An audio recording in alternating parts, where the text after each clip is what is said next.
All right, well, welcome back. Patreon.com/the Derrick Lamon Experience, Apple Podcasts, YouTube, Spotify, all that good stuff. You know why we're here. I got a little more pep in my step today. Not gonna lie. There was one match I caught some Z's through. Not gonna lie. Um, night two. Night two was really good. It was really good. There were some matches that tore the fucking house down. And let's just go get into them because I don't want to take too much time and be doing this too long because I still need to catch episode 2 of The Last of Us season 2. But um wow. So Sunday night came and went. Um to kick off the night, we had the triple threat match for the Women's World Heavyweight Championship. Um Io defended against Bianca Belair and Rhea Ripley. And going into it, I was just like, I don't know, man. I think I got Io in this match. This kind of feels like her moment. And there were times I was like, okay, shit, like this might be Bianca, and like, oh no, this definitely might be Rhea. That just lends to the fact that it was a really, really good match, and these ladies worked very well together, the three of them. Sometimes when you do a triple threat match, people can be bumping around, there could be all types of stuff going around, but these three did really well fitting and sharing the ring together, and from start to finish, it was fucking phenomenal. Like, I do my WrestleMania watch list, and ever since we got the 2 night event, I have a match from night one and a match from night two. I'm not ashamed to say this is my match for night one, and I knew that like when it was over. I'm like, holy fucking shit! They tore the roof off of that place. Everybody was hype. I don't really remember seeing anybody sitting down. They just went balls to the wall and went forward. So congrats to those ladies, man. Io defended, came out as a winner. Congratulations to her. She's really like, I know. I remember when Asuka was on her run, and I was like, she's talented, but I have Io ahead of Asuka. I totally have Io ahead of Asuka for me, anyways. I just think what she's able to do in that ring, and the high risk, high reward maneuvers and stuff like that. I just think she's phenomenal. I just think she's absolutely phenomenal. So shout out to Io Sky. Um, it's awesome that Bailey was able to talk Hunter into bringing Io and Dakota, like, into the fold of Damage Control, and it paid dividends. Bailey won the women's championship at WrestleMania last year. Io won the women's world heavyweight championship. Bailey won the Royal Rumble last year, so it really paid dividends. I think the only person who didn't really Io and Dakota won the tag titles as well. I think Dakota probably had less success, and it's not because of who she is as an in-ring talent or who she is on the mic. Dakota Kai was injured. So a lot of this run, even when they added more people to Damage Control, a lot of this run was Bailey and Io. A shout to Io. Fucking phenomenal match, man. So Io Sky wins. They gave this Bleacher Report gave this match an A+. I'm right there with them. I thought this was absolutely fucking phenomenal. Shout out to those ladies. They did great.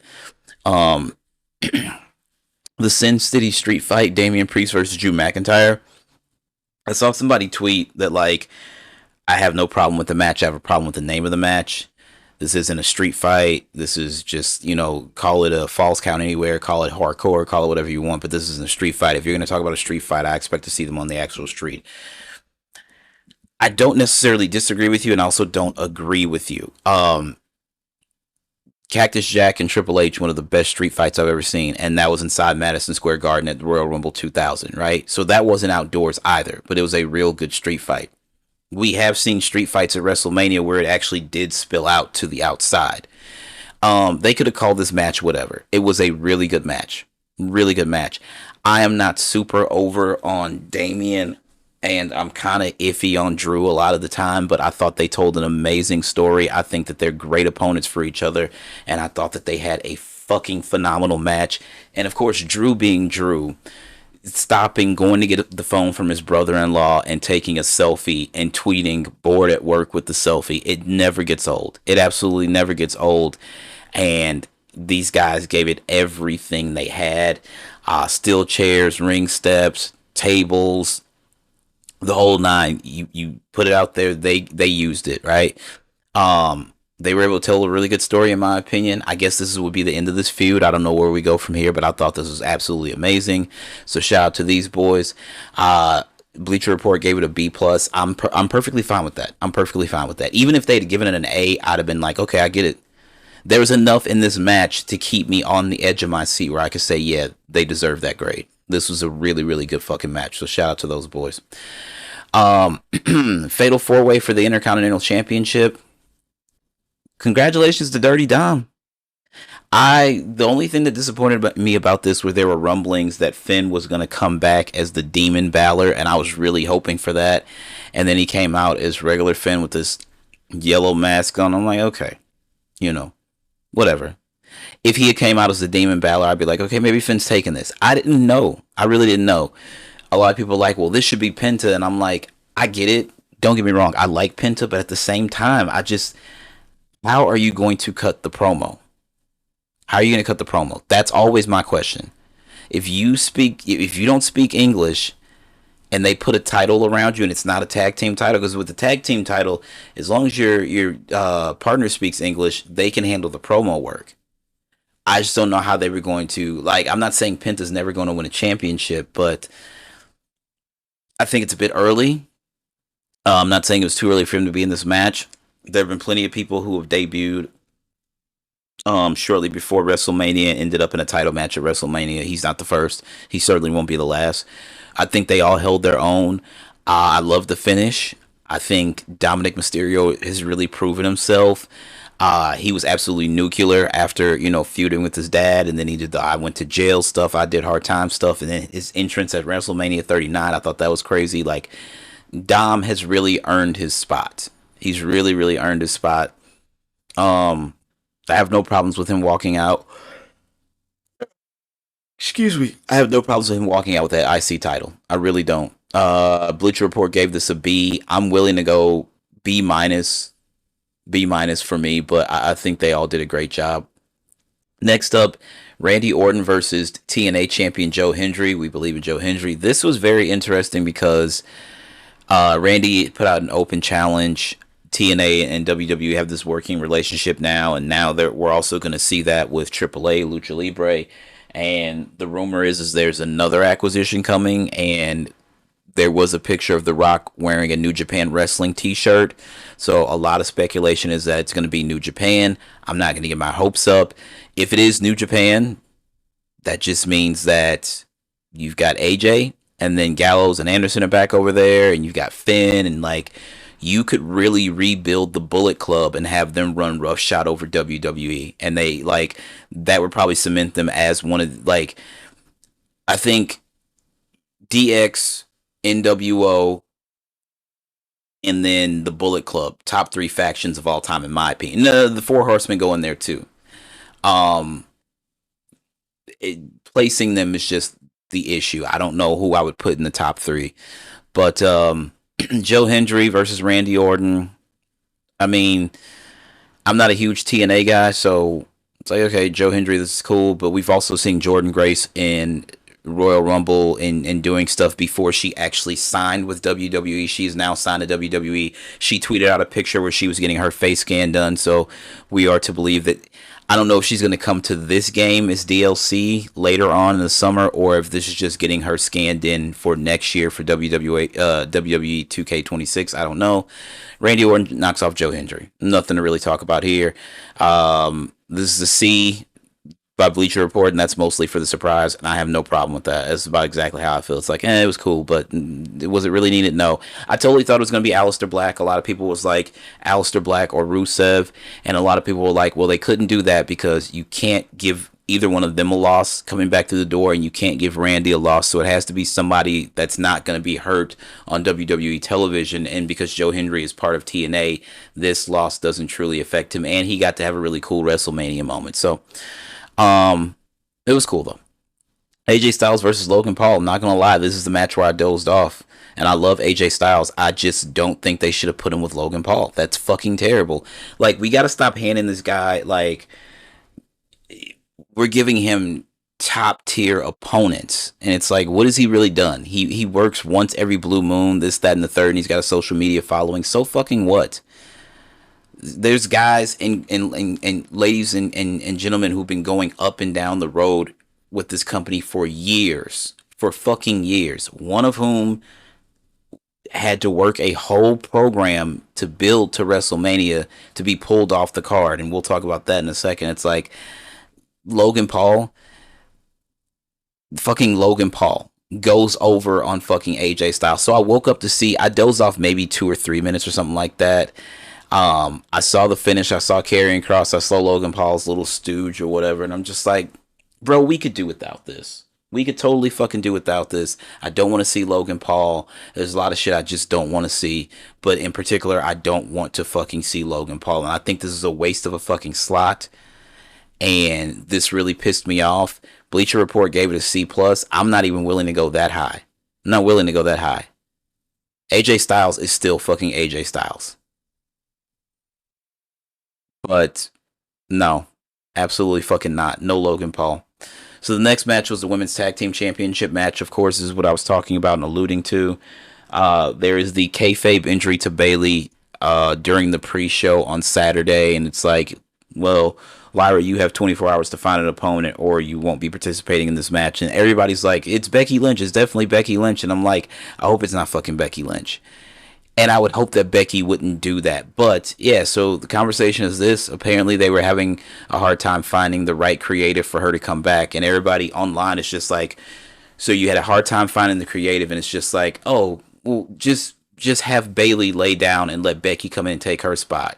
Because Bayley, you know, she's a gamer. She'll do all right. She's a team player, which she is.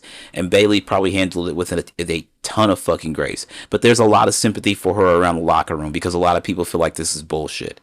Now, I saw a lot of these Bayley fan pages lashing out at Triple H, calling him Big Nose Baldy and all kinds of crazy shit online. You can be mad. I get it. I get it. That doesn't help her, though. That really doesn't help her. The stand culture and these fan pages online and stuff like that, that's a thing that we do not need to take into 2026. I think that needs to stop right here. It needs to stop right here. Becky gets to sit out basically a year and comes back and gets a crazy pop and maybe 4 or 5 minutes of work and gets the pinfall. Like, it's kind of I don't know who got the pinfall. I think Bayley got it, but Lyra and Bayley won. Lyra's now WWE Women's Tag Team Champion as well as WWE Intercontinental Champion, which is cool. Shout out to Lyra Valkyria, right? Becky has done enough and had enough moments that she truly did not need this. She truly didn't. And it does suck that Bayley had to do all the work building this match, building, doing TV and jumping on planes. And my thing is, so what are we doing now? Is she gonna get time off for her fake kayfabe injury? The only way that this really works, in my opinion, a good payoff would be is that we find out down the road, a month and a half or 2 months, that it was Becky who injured Bayley just so she can get into WrestleMania because she had been sitting out.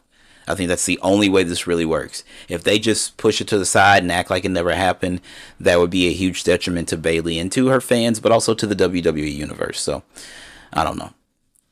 This match got a B. Again, Becky and Lyra Valkyria defeated Liv Morgan and Raquel Rodriguez to win the title.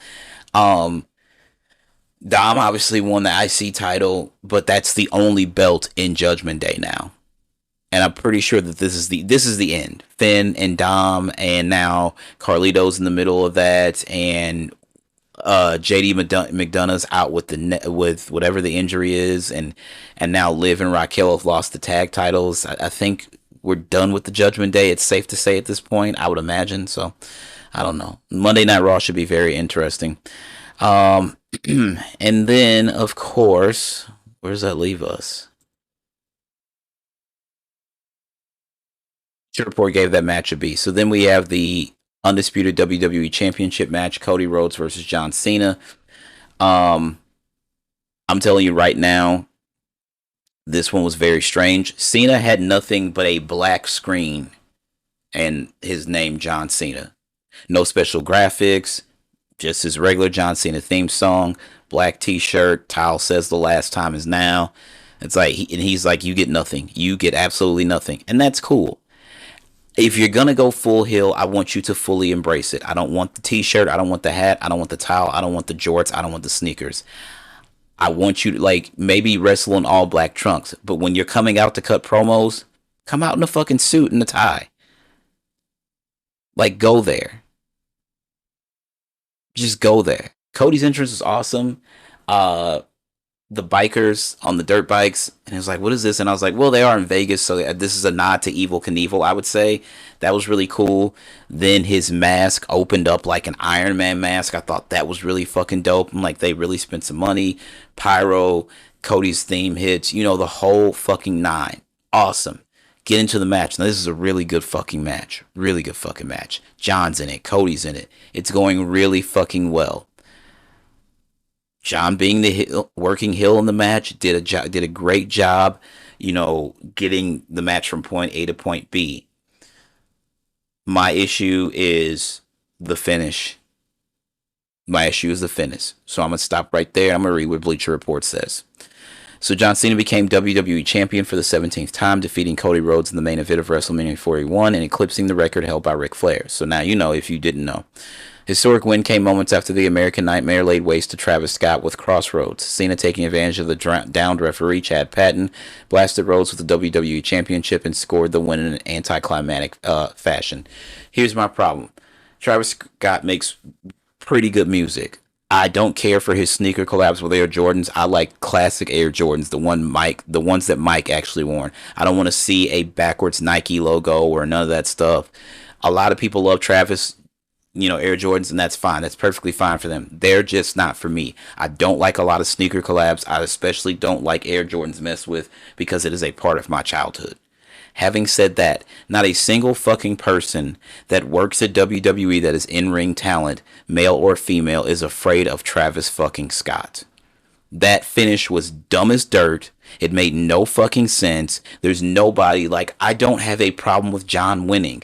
I fully said before the match started, I'm like, I think Cena's taking this one. I have a problem with the finish. Bleacher Report goes on to say, Cole hammered home the story of Rhodes not being willing to do what was necessary to be the champion and thus losing the gold. It was perfectly fine. It was a perfectly fine concept, but one we saw quite literally 2 matches before this was Styles' refusal to accept Karrion Kross' help in defeating Logan Paul, which is true. Karrion Kross gave AJ Styles brass knuckles, and AJ Styles would not use them, which led to Logan Paul getting a win. What was a fine enough main event descended into a convoluted mess with the arrival of Travis Scott and the shenanigans that followed. Now, so we saw Travis Scott backstage and at WWE World and all that stuff, so we knew he would have some involvement. When his music hit and he comes through and it's just him, it's like, is the final boss going to show it all? Are we going to see Dwayne? Is The Rock coming? What is happening here? So, again, there was no Rock, which fans invested in Cena's story, waited for, considering it was him who the longtime hero sold his soul to initiate the heel turn. The lack of the final boss and the clunky finish hurt this one and put a damper on what should have been an even bigger moment for Cena given his historic title victory. Cena defeats Cody Rhodes. Bleacher Report gave it a C. That C is very generous. That's a C minus. It's not that far removed from a D plus for me. They botched this one 100 fucking percent. Now, The Rock posted pictures on Twitter saying that he was in Hawaii, and people are like, yeah, sure, Dwayne. And I guess he really was in fucking Hawaii. But if you couldn't get The Rock, you don't get Travis Scott. I'm sorry, that's your backup plan? Yeah, we got Travis Scott, though. Nobody has Travis Scott. Travis Scott needs to go back to the studio and work on music or do whatever the fuck he's doing. There's no way Travis Scott should be helping decide the WWE Championship. That makes no sense to anybody that's an actual wrestling fan. And not to take anything away from him, because I believe that he truly is a wrestling fan. Otherwise, he would not be involved. But he should not be involved to the point where he cost someone their title. This goes back to Jon Stewart at WrestleMania. Sorry, not WrestleMania, SummerSlam, when Seth was holding the WWE Championship and ended up, I think that was the night he won the U.S. Championship. I think it was a title for title with him and John Cena. And they had Jon Stewart interfere. And it's like, why would Jon Stewart do that? And Jon Stewart's like, I'm a Ric Flair fan, and I don't want anybody breaking Ric Flair's record. And he's like, I'm sorry, John, but I can't let anybody beat Rick. That's better than what this was, because there was an actual explanation of why. I'm not saying it's like I'm not saying John Stewart is intimidating either by any means, but there is an actual explanation as to why John Stewart stepped in and intervened on behalf of Seth Rollins. Ric Flair's my idol, and I'm not okay with anybody having more title reigns than him. Cool, cool. I get it. I don't necessarily love it, but I get it. This just made no sense. This made no sense. If The Rock couldn't be committed to the whole thing from front to back, I just don't know why you go through with that. I don't. I'm sorry. Like, this makes Hunter look bad. This makes the whole creative team look bad. This makes Cody Rhodes look bad. This makes John Cena look bad. Everybody just looks collectively bad that they hitched their wagon to Travis Scott being the one that helped John Cena land his 17th world title. So I just think that was fucking terrible. All in all, though, outside of that finish and Logan Paul, well, okay, so weak moments Logan Paul, Becky Lynch coming back, and then the finish. Other than that, this is a great card. If you take the best matches from night one, actually, I forgot about Joe Hendry. So there's the first two matches from this card, from this night. Drew and Damian Priest, Io, Bianca, and Rhea. I'm definitely taking those two. You could even persuade me to take the Fatal 4-Way for the Intercontinental title as well. And then I would take certain matches from night one and build a super card. I just don't know where we're going from here. So we won't see Cena, I'm guessing. Maybe we see him tomorrow night. Or maybe we don't see him till SmackDown, because the undisputed WWE Championship belt that's the SmackDown belt. The World Heavyweight Championship belt is the Raw belt. So we're obviously going to hear from Jey Uso. I assume that we're going to hear from Seth and Paul Heyman. I don't know when the draft is coming. I don't know any of that stuff.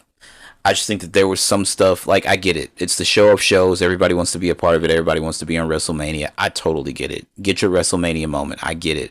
But there's a couple of missteps over these two nights that we could have totally done without. And Travis Scott is numero fucking uno, in my opinion. But anyway, I'm going to go ahead and wrap this up. Episode 2 of The Last of Us Season 2 is available. I'm going to go ahead and watch that, and I'm going to go to bed. I'm going to end this like I end everything else. I want everybody to believe in themselves. Believe in yourself first and foremost, because if you don't believe in yourself, of course, nobody else will believe in you. As always, my name is Derrick Lamon Jackson, and that is my time. You guys have a good one. Peace out.